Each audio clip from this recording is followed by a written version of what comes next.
Tentunya mic-nya oke ya.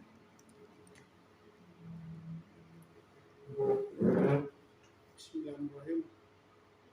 Selamat siang kepada pemirsa Tabloid Liga Bangsa TV di mana saja berada.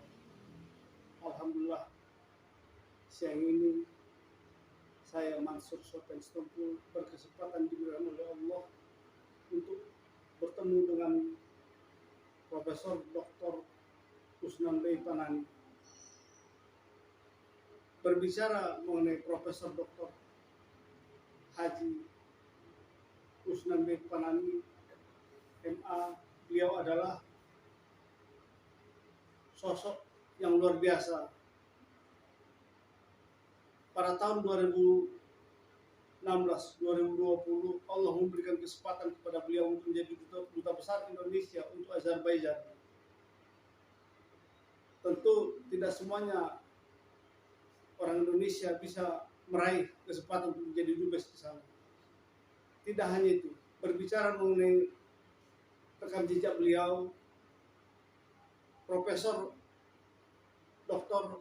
Haji Usnan Bey Panani MA, beliau adalah sebelumnya anggota DPR RI Komisi 1 fraksi P3. Bahkan beliau dalam tubuh beliau mengalir darah santri, karena beliau adalah alumni Gontor dan kakek beliau adalah pendiri Gontor, pendiri pesantren modern Gontor. Jadi sudah banyak pengalaman, rekam jejak dan jam terbang beliau dalam menjalani kehidupan yang begitu indah ini. Kali ini Tabloid Duta Bangsa TV mencoba berbicara dengan beliau tentang apa-apa saja yang sudah dia raih dan apa-apa saja pengalaman yang sudah dia rasakan. Assalamualaikum Prof. Waalaikumsalam warahmatullahi wabarakatuh. Prof, sebagai mantan duta besar Indonesia untuk Azerbaijan, bagaimana Profesor merasakan pengalaman ini, Prof? Ya, sebagai duta besar itu berarti kita menjadi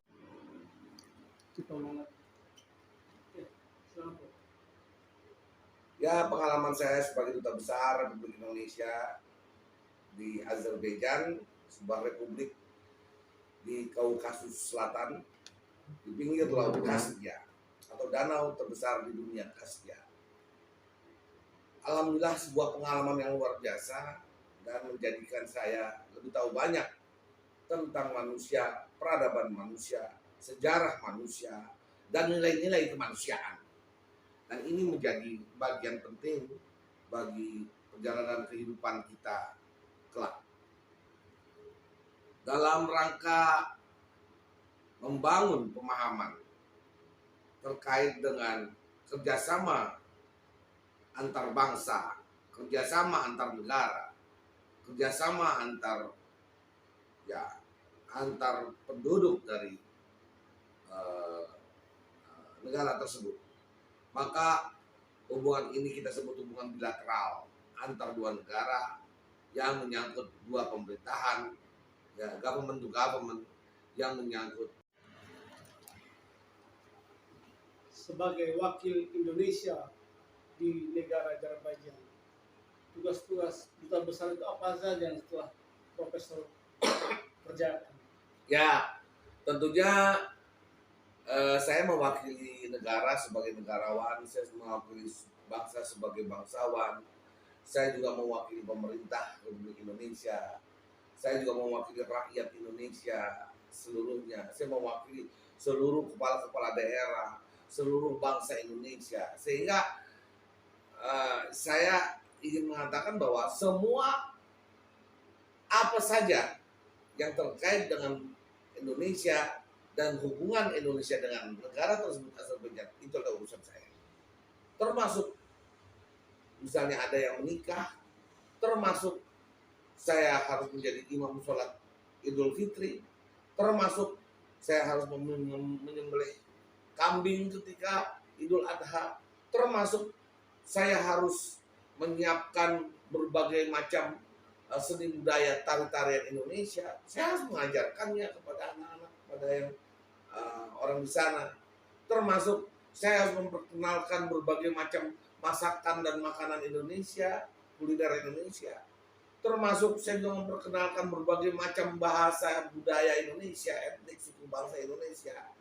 Juga saya memperkenalkan apa-apa saja yang menjadi luar biasa dari Indonesia, yang menjadi kekhasan Indonesia, yang menjadi sebuah ekstravaganza Indonesia, yang menjadi sesuatu yang membanggakan bagi Indonesia. Saya sampaikan, saya harus menyampaikan itu semua kepada mereka, sehingga mereka mengerti tentang Indonesia, budaya Indonesia, peradaban Indonesia, sejarah Indonesia, antropologi Indonesia, geografi Indonesia, dan produk-produk Indonesia dalam bidang ekonomi dan perdagangan.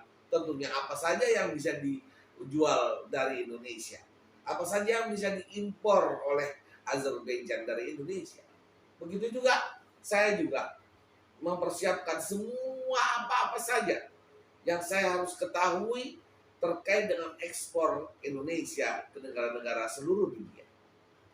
Dari mana, bagaimana bagaimana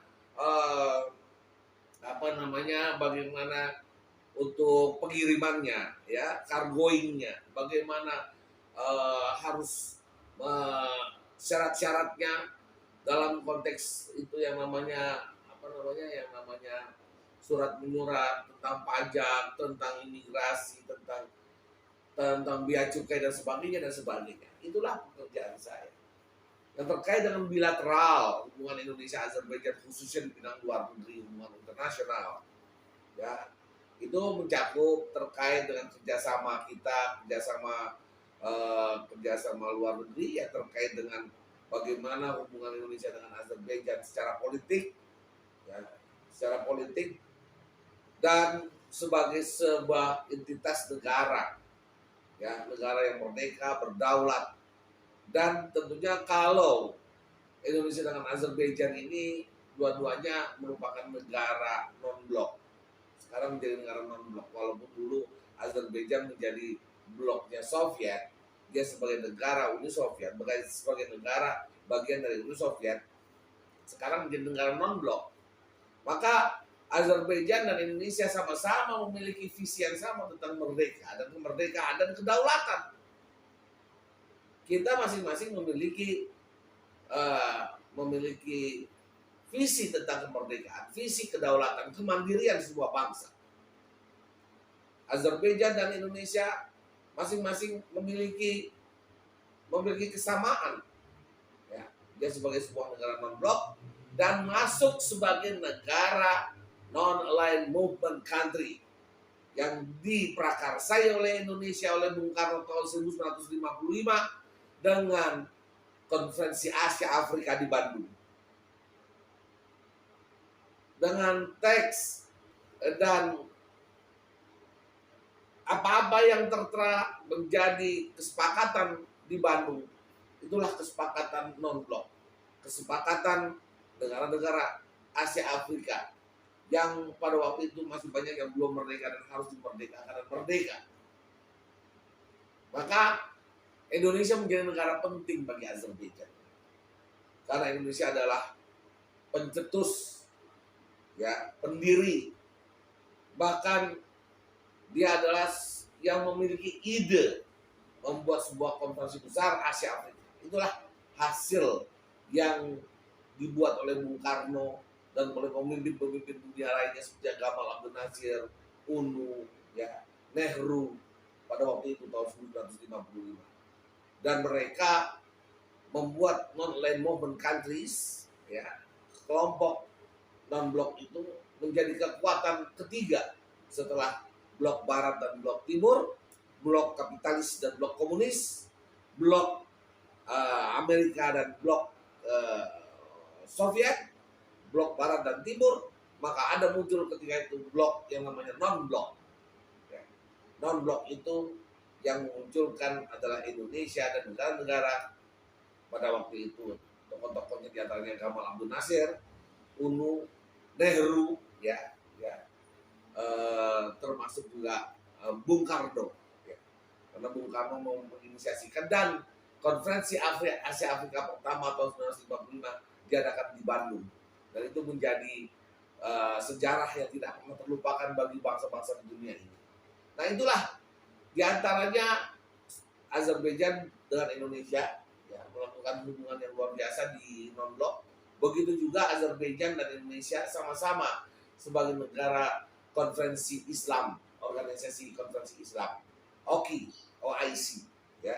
Sehingga Azerbaijan dan Indonesia sama-sama memiliki sifat kultur yang mungkin sama, karena Indonesia mayoritas berpenduduk Muslim, begitu juga Azerbaijan. Walaupun dia sekarang ini menjadi negara sekuler, tapi mayoritas penduduknya beragama Islam atau Muslim. Dan mereka Azerbaijan itu sekarang hari ini adalah anggota OIC, anggota OKI. Selain itu, Azerbaijan dan Indonesia juga sama-sama memiliki kesamaan di perdagangan, yaitu perdagangan sumber daya alam. Indonesia dan Azerbaijan itu dulu pernah sama-sama negara OPEC, organisasi petroleum ekonomi yang memiliki sumber daya alam minyak. Azerbaijan merupakan penghasil minyak terbesar sekarang di dunia, negara terkaya, termasuk Indonesia. Dulu Indonesia kita menghasilkan minyak dan mengekspor minyak, ya. Sampai hari ini kita masih mengekspor dan mengimpor, namun minyak kita tentunya tidak sebanyak dulu lagi. Hari ini karena kita kebutuhan dalam negeri kita sudah melebihi dari 1,5 juta, bahkan sampai 2 juta barel. Sementara hasil minyak dalam negeri kita hanya 800.000 barel. Jadi kita masih bisa membeli ke luar. Nah, salah satu negara tempat kita membeli minyak itu adalah Azerbaijan. Ya, crude oil Azerbaijan itu adalah Azerbaijan penghasil minyak yang paling baik di dunia. Dia memiliki atau disebut sebagai the sweetest oil in the world, producing minyak terbaik dan termanis di dunia, producing the sweetest oil in the world, ya, bernama Mazut Oil, dan perusahaan minyak Azerbaijan bernama SOKAR, State Oil Company of Azerbaijan. Dia merupakan sebuah perusahaan besar, ya, yang dulu dimiliki oleh Uni Soviet. Pada tahun 1991 sampai 1994, Presiden Azerbaijan Haidar Aliyev menasionalisasikan perusahaan-perusahaan yang dimiliki oleh Rusia atau Uni Soviet, dan termasuk State Oil Company of Azerbaijan didirikan. Ya, setelah Ilham Aliyev memerdekakan negerinya menjadi sebuah negara merdeka, Republik Azerbaijan yang merdeka, lepas dari Uni Soviet, dan menasionalisasikan berbagai produk-produk dalam negeri atau BUMN-nya, ya, badan usaha milik negaranya, ya, dan tentunya yang paling besar adalah oil and gas, minyak dan gas. Oleh sebab itu, Azerbaijan hari ini menjadi produsen minyak yang diperhitungkan di dunia. Selain minyak yang paling bagus, paling manis, dia juga memiliki cadangan minyak dunia yang luar biasa, termasuk gas alamnya. Ya, Azerbaijan mengimpor atau mengekspor gasnya dan minyaknya, oilnya, itu dari Laut Kaspia dengan the long pipeline in the world.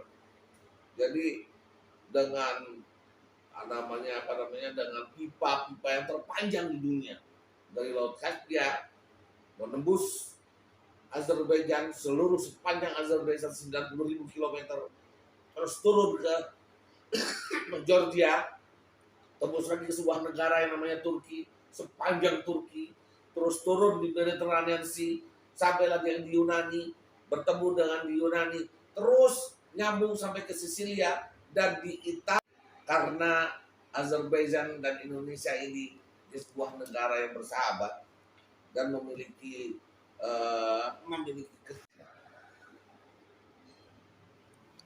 bahasa itu ya. Harapan Profesor. Harapan saya banyak sekali. Kita bisa terus menggali sumber dan memperkenalkan produk-produk Indonesia di Asia Tengah dan di negara-negara Kaukasus. Ya, Kaukasus itu pegunungan Kaukasus itu seperti Bukit Barisan dari Yunani, Rusia. Azerbaijan merupakan campuran atau gabungan dari 4 buah ini dan tentunya luar biasa.